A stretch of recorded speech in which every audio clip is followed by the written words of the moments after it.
കർത്താവ് നിൻ്റെ ഉന്നതമായ നാമത്തിന് സ്വസ്ത്രം ചെയ്യുന്നു. കർത്താവ് നിൻ്റെ വിശുദ്ധ പൗരോഹിത്യത്തെ മഹത്വപ്പെടുത്തണമേ. കർത്താവ് സഭയിലുള്ള സാന്നിധ്യം പ്രകടമാക്കണമേ.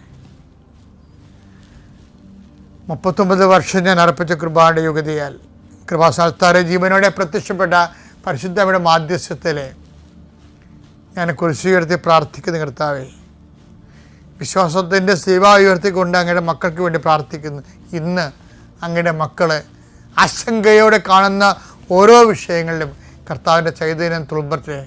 ഇന്ന് അങ്ങയുടെ മക്കൾ യാത്ര പോകുമ്പോൾ പേടിക്കുന്ന ഓരോ വിഷയങ്ങളുടെ മേലും കർത്താവിൻ്റെ ശക്തി ഒഴുകട്ടെ എന്ന് പ്രാർത്ഥിക്കുന്നു. ആശുപത്രിയിൽ പോണവരുണ്ട്, ക്രയവിക്രയങ്ങൾക്ക് പോണവരുണ്ട്, വിവാഹ കാര്യങ്ങൾക്ക് സെറ്റ് ചെയ്യാൻ പോകുന്നവരുണ്ട്, അതുപോലെ തന്നെ ഓരോരോ ബിസിനസ്സിന് പോകുന്നവരുണ്ട്.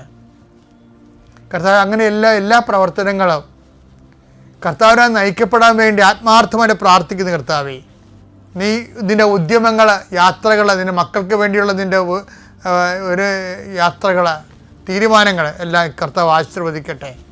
കർത്താവ് അങ്ങയുടെ മക്കൾക്ക് ഉടമ്പടി പ്രകാരം ജീവിക്കുന്നവർക്ക് അങ്ങ് വാഗ്ദാനം ചെയ്യിക്കുന്ന കമ്മ്യൂണിക്കേഷൻ പ്രസൻസും അനുഭവവേദ്യമാക്കുന്നത് പ്രാർത്ഥിക്കുന്നു.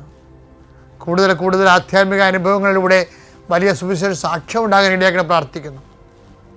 എൻ്റെ കർത്താവിന് വിരുദ്ധമായ നാമത്തിൽ സഭയുടെ അധികാരത്തിൽ വീണ്ടും നീ ഇന്ന് രാത്രി വിശ്രമിക്കാൻ തിരിച്ചു വരുന്നവരെ കർത്താവിൻ്റെ ചൈതന്യം നിന്നെ ആവസിക്കട്ടെ, നിന്നെ സംരക്ഷിക്കട്ടെ. അമ്മ പരിശുദ്ധമ്മ ദേവമാതാവ് തൻ്റെ നീലമേലങ്കിയാൽ നിന്നെ പൊതിഞ്ഞ് സൂക്ഷിക്കട്ടെ.